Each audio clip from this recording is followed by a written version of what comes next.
कहानी की शुरुआत होती है एक सुनसान टापू को दिखाते हुए जिसके चारों तरफ सिर्फ पानी है, कुछ भी नहीं है। उसी समय हमने दो चॉपर को उड़ते हुए देखा जिसमें है दुनिया के सबसे खूंखार कैदी, जिसमें से हमारा हीरो जैक भी मौजूद है। हर कैदी के हाथों में हथकड़ी थी और पैरों में एडवांस बॉम्ब जिसमें एक चिप लगी है। एक एक करके इन कैदियों को एक चॉपर से नीचे उस टापू पर फेंका जाना शुरू किया जाता है। साथ में उनके मुंह में उनकी हथकड़ियों की चाबी भी डाल दी जाती है, अगर थोड़ी सी उम्मीद रहे तो वो खुद को आजाद कर सके। कुछ पानी में गिरते हैं तो कुछ आइलैंड की जमीन पर। एक था जिसको इन लोगों ने गलत फेंक दिया, जिसका हुआ ये कि वो सीधा जा गिरा एक जंग खाए जहाज पर और बुरी तरह से मारा गया। आखिर में जब जैक की बारी आई तो उसे ही चाबियां लेने को कहा गया, पर वो इनकार करता है और हीरो की तरह वहीं खड़ा रहता है, जैसे कि मानो उसे कोई फर्क ही नहीं पड़ रहा हो। लेकिन आखिर यहाँ ये सब क्या चल रहा है? खैर, बाद में उसे भी ये लोग धक्का दे ही देते हैं। पानी में नहीं, आइलैंड पर जा गिरा वो, और इसमें उसे थोड़ी सी चोटें भी आती है। और इस दौरान केविन और उसकी टीम को देखती है जो इन सारी चीजों को अपनी आंखों से देख रहे थे। उन्होंने इस पूरे आइलैंड पर कैमरास लगा रखी थी। दरअसल केविन एक बिलियनर है, लेकिन पैसों की भूख उसकी अभी कम नहीं हुई है। उसने एक शो बनाया है, उसने दुनिया भर से कुछ चुनिंदा और खूंखार कैदियों को इकट्ठा किया है और फिर उन्हें एक साथ लाकर इस आइलैंड पर छोड़ दिया है ताकि वो दुनिया भर से व्यूअर्स को इकट्ठा कर सके। फिर उनसे जो पैसे निकले वो और भी ज्यादा अमीर बन जाए। और इसमें उसकी बीवी भी उसका साथ देने को राजी है। सभी कैदियों को रूल समझाए जाते हैं इस गेम की। उनके पास 60 घंटे हैं उसे, वरना उनके पैरों में लगे वो बॉम्ब ऑटोमेटिकली फट जाएंगे। उससे पहले उन्हें एक दूसरे को मारकर खत्म करना पड़ेगा ताकि अंत में कोई एक बचे और वो विनर बन जाए। ऐसा करने के लिए उन्हें जालिम बनना पड़ेगा। हालांकि कुछ तो इसमें से पहले से जानवर, पर कुछ ऐसे भी हैं जो एक साथ हैं, जैसे कि एक कपल, वो एक दूसरे को कभी नहीं मारेंगे। आखिर में केविन की मुलाकात जैक से होती है।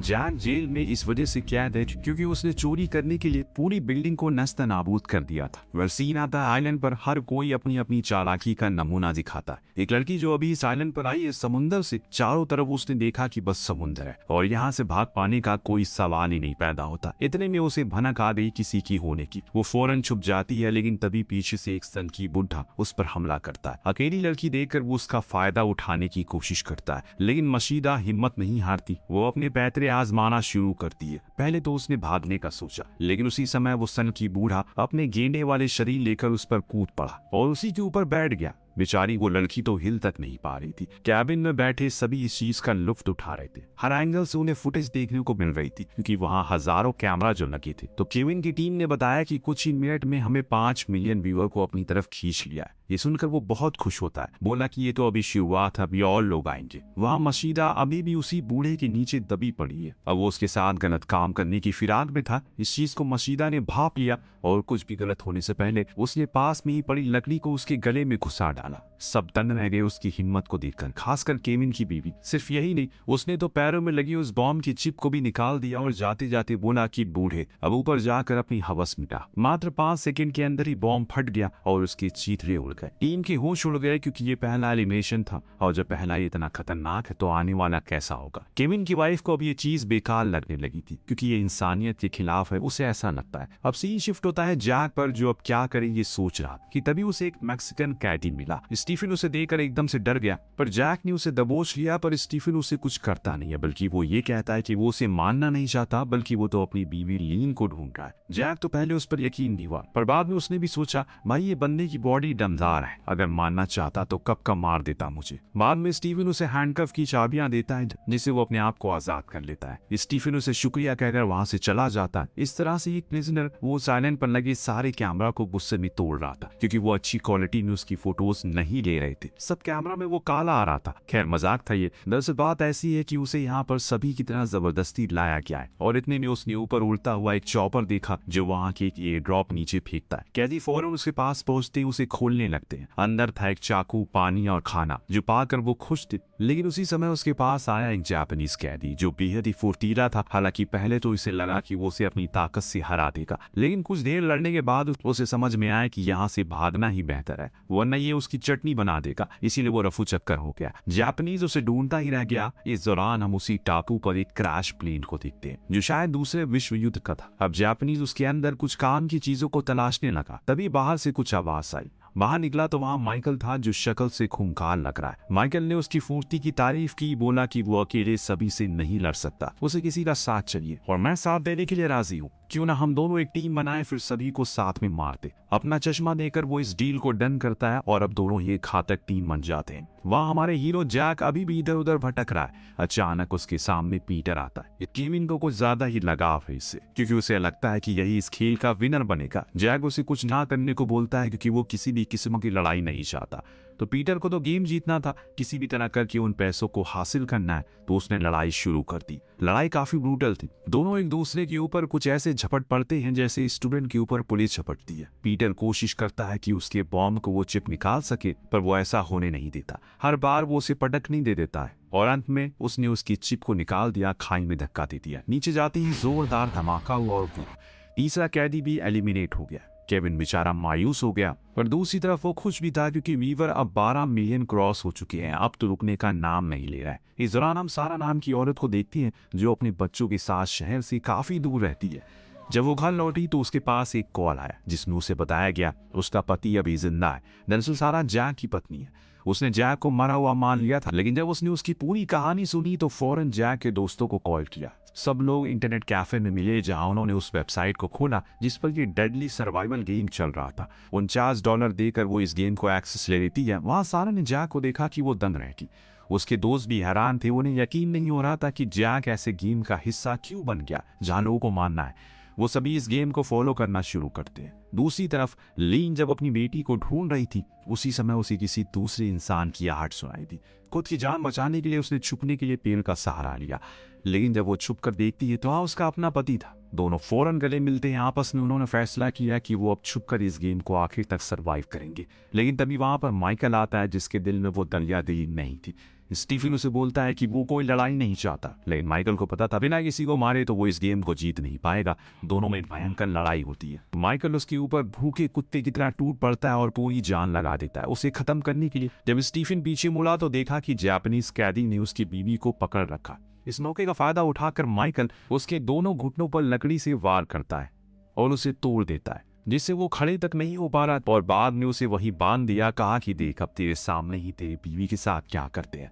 स्टीफन उनके सामने अपनी मौत मांगता है। वो उसे मार दे पर उसकी बीवी को कुछ ना करे, वो प्रेग्नेंट है। लेकिन दोस्तों, माइकल तो जालिम था। वो दोनों उसके सामने पहले तो उसके साथ गलत काम करना शुरू करते हैं। इधर केविन की टीम के सारे लोगों को अब सच में बुरा लगने लगा था, पर केविन को ये सब देखकर बहुत अच्छा लग रहा था क्योंकि वॉचिंग 15 मिलियन की हो चुकी थी।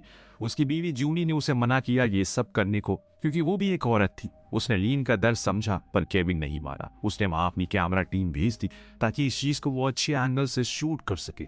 जब वो दोनों उसके साथ बदसलूकी करते हैं तो उसकी चिप निकाल देती है, जिससे औरों की तरह वो भी फट जाती है। पर स्टीफन अब भाग चुका है। अब उसके अंदर बदले की आग लग चुकी है जो क्या क्या राख करेगी हम आगे देखेंगे। जूनी से अब चीजें बर्दाश्त नहीं हो रही है। वो चिल्लाकर अपने पति से बोलती है कि अब ये सब बंद कर दो, ये इंसानियत के खिलाफ है। तो केविन बोला कि इन सभी को वैसे भी फांसी होने वाली थी, इनके जीने मरने से किसी को क्या फर्क पड़ने वाला है। लेकिन अब खुद केविन की टीम ही बोलने लगी थी ये चीज सही नहीं है। पहले उन्हें लगा था ये एक मामूली सर्वाइवल गेम होगा, अब ये विजुअल देखकर उन्हें रोंगटे खड़े हो रहे हैं। केविन भी समझ चुका है कि उसकी टीम अब उसका ज्यादा साथ तो नहीं देने वाली। रात हो चुकी है, यानी कि अब इस गेम में और मजा आने वाला है। जब जैक जंगल में आगे बढ़ रहा था तो उसे किसी की रोने की आवाज आई। जब वो उसके पीछे गया तो देखा कि वहां स्टीफन बैठा रो रहा था। उसने हैरानी से पूछा, क्या हुआ तुम्हें? स्टीफन ने बताया कि माइकल और उसके एक साथी ने मिलकर उसकी पूरी दुनिया खत्म कर दी। उसे उसकी जरूरत है, अब वो खड़ा नहीं हो पाएगा। जैक पहले तो उसे रोना बंद करने को कहता है क्योंकि ये कमजोरों की निशानी है, और उसने उसे एक छड़ी दी, कहा कि चलो मेरे साथ। दूसरी तरफ एक एयर ड्रॉप आकर गिरी जिसे उन्हीं दोनों ने हासिल कर लिया। अंदर मिला एक एरो, एक चाकू और एक गुलिये। तीनों ही चीजें किसी की जान लेने के लिए सक्षम थी। वहीं दूसरी ओर जैक और स्टीफन दोनों एक पुराने कॉटेज के बाहर जाकर बैठ गए। वहां उसने बताया कि हमारे बॉम्ब में एक जीपीएस ट्रैकर लगा है जिसके कारण ही वो हमें ट्रैक कर पाते हैं। अगर हम इसे बंद कर दे तो हम उनकी नजरों से दूर हो सकते हैं। स्टीफन ने हैरानी से पूछा कि तुम्हें ये सब कैसे पता, क्या तुम इसे बंद कर सकते हो? जैक ने थोड़ी देर उस ट्रैकर को देखा, फिर दोनों के ही जीपीएस को बंद कर दिया। जैसे उसे ये काम किया, वहां केबिन में बैठे लोगों में खलबली मच गई क्योंकि ये अब दोनों ही उनकी लोकेशन से गायब थे। बाद में जैक बताता है कि उसने यहाँ एक वॉच टावर देखा है जहां से केविन और उसके लोग बाकी के कैदियों पर नजर रखते हैं।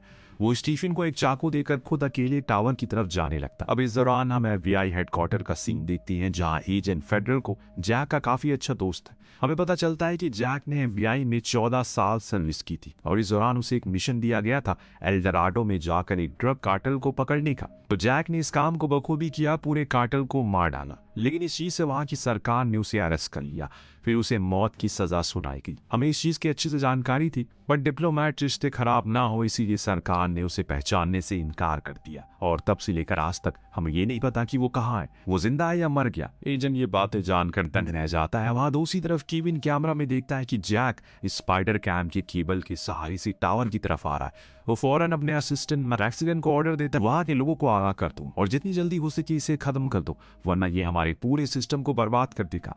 मैक्सिको अपनी टीम के साथ वहां के लिए निकल पड़ता है, पर वहां पहुंचने से पहले जैक ने टावर में मौजूद केविन के लोगों को मारना शुरू कर दिया।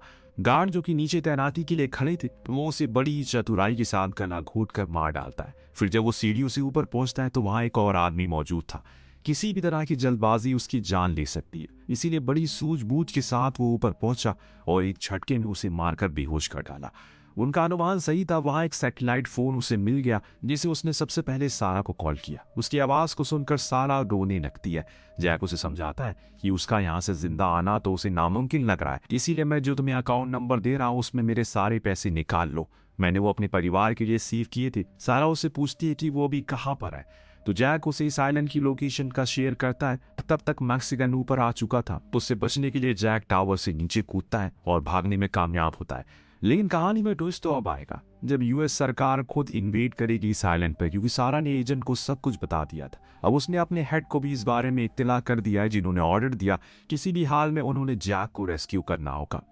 मशीदा को टेरे नाम का प्रिजनर पकड़ लेता है, लेकिन वो उसे मारता नहीं बल्कि वो उसका साथ चाहता है। मशीदा भी उसकी बातों पर यकीन कर लेती है और उसके साथ एक अच्छा समय बिताती है। यहाँ से 3 साल पहले उसकी बेटी का कुछ लोगों ने बलात्कार किया था, जिसके बाद उसने उन सभी को ढूंढ निकाला और खत्म कर दिया, लेकिन पुलिस ने मुझे पकड़ लिया और उसकी ही सजा मैं यहाँ भुगत रहा हूँ।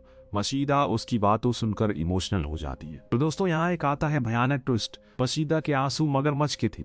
वो धोखे से उसकी चिप को निकाल देती है और वहां से भागने में कामयाब हो जाती है। उसके दूर जाते ही टेढ़े फट के सीधा हो जाता है। कैमरा में हम देख सकते हैं कैसे जापानीज और माइकल दोनों मिलकर घायल स्टीफन को मार रहे हैं। ये सब अब जूडी और लूका से देखा नहीं जा रहा है, इसीलिए वो फैसला करते हैं कि वो केविन से इस बारे में बात करेंगे।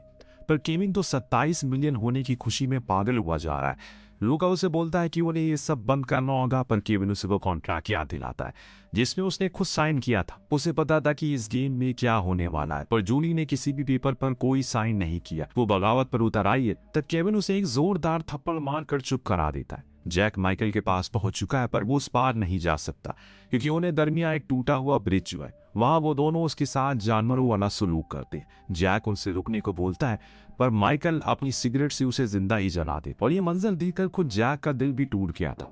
उसके मुंह से पहली बार निकला कि वो इस चीज का बदला लेगा। इतना कहकर वो वहां से चला गया। व्यूअर की तादाद अब बढ़ती जा रही है। धीरे धीरे लोग अब इस गेम को डाउनलोड भी करने लगे हैं, जिससे ये वायरल होना शुरू हो गया है। दूसरे दिन जब उजाला हुआ तो ये दोनों ही एक ऊंची जगह पर मौजूद थे, जहां ये पूरे टावर पर नजर रखे हुए थे। इन्हें लग रहा है कि अब चीजें इनके कंट्रोल में है, पर ये भूल गए कि उनसे पहले कोई और उन्हें देख रहा है। मौत नीचे ही थी। जैसे ही वो दोनों थोड़ा दूर होते हैं, जैक ऊपर पहुंच जाता है और अब शुरू हो जाता है ताकत और फुर्ती का भयानक खेल। जैसे ही जैक स्क्रीन पर आता है, पूरी दुनिया के लोग उसे देखने के लिए उमड़ पड़ते हैं। जापानीज को लगता है कि वो उसे भी हरा देगा, लेकिन जैक की ताकत के आगे वो पस्त होने लगता है। उसके हर वार पर उसका कोई जवाब नहीं था, जिसे माइकल को मैदान में कूदना पड़ता है। अपनी साथी को बचाने के लिए वो एरो को शूट करता है, लेकिन जैक सही मौके पर नीचे झुक गया और उसकी जान बच गई। वो वहां से भागकर एक छोटी सी टनल में जा छुपा, पर वहां तो पहले से मशीदा छुपी थी, जो उसके आते ही उस पर चाकू लगा देती है। हालांकि जैक उसे मारना तो नहीं चाहता, पर माइकल ने एक एरो शूट किया जो गलती से मशीदा को लग गई और वो बुरी तरह से घायल हो गई। जैक को अब कुछ समझ नहीं आ रहा कि वो क्या करे। वहां जापानीज उस टनल में आग लगा देती है, जिससे वहां रखे असला बारूद में आग लग जाती है।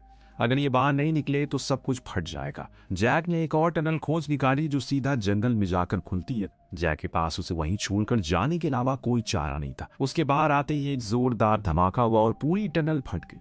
सभी को लगा जैक का खेल खत्म हो गया। उन दोनों को अब ये पता चल चुका है कि अब उन्हें लड़ना पड़ेगा, तभी कोई जीतेगा। दोनों की लड़ाई शुरू होती है। माइकल जापानीज पर भारी पड़ने लगा था, इसीलिए वहां से भागकर जंगल में आया, लेकिन तभी पीछे से जैक प्रकट हुआ। दोनों के सामने अब वो अकेला था। एक बार और एक बारी फिर से वो दोनों एक हो गए।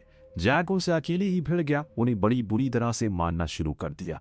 उसके कारनामे पूरी दुनिया देख रही थी। हर किसी को लग रहा था कि वो हार जाएगा, लेकिन अगले ही सेकंड बाजी पलटी। एक क्षण तो ऐसा आया कि वो जापानीज को उसी के चाकू से मारकर खत्म कर देता है, जो देखकर माइकल दुम दबाकर वहां से भाग गया। जैक भी उसके पीछे भागा। दोनों एक गहरी खाई के किनारे पर जाकर रुक गए। अगर वहां माइकल चाहता तो उसे मार देता, क्योंकि उसके पास चाकू था, पर वो जानता था कि जैक कोई मामूली आदमी नहीं है। इसीलिए उसने वहीं से छलांग मार दिया और नीचे कूद गया। जैक भी अपने साथी का बदला लेने के लिए उसे बिना मारे चैन की सांस तो नहीं लेता, इसीलिए वो भी कूद पड़ा। इधर जानबूझकर केविन ऑर्डर देता है कि एयर ड्रॉप नीचे फेंक दो। ये लोग जानबूझकर माइकल के करीब उसे ड्रॉप करते हैं ताकि उसे वो हथियार मिल जाए। इस बारी उसके अंदर शॉटगन थी, जो पाकर वो बहुत ज्यादा खुश थी। सिर्फ केविन ही था जो माइकल को सपोर्ट कर रहा था, बाकी के लोग जैक के लिए चीयर कर रहे थे। लेकिन कहानी तब बदल गई जब जैक बाहर आया और पीछे से माइकल ने शूट कर दिया। गोली उसके हाथ पर लगी और वो पानी में जा गिरा। सभी की आंखों में आंसू था। सारा ये सब देख रही थी। जैक पानी से बाहर ही नहीं आया। अब टीम ने उसके नाम के आगे क्रॉस लगा दिया। सब टूट गए। सारा की दुनिया उजड़ जाती है। लूका, जो इस गेम के खिलाफ थे, उसे खुद से ही घिनाने लगती है, आखिर क्यों वो इस मनहूस चीज का हिस्सा बना।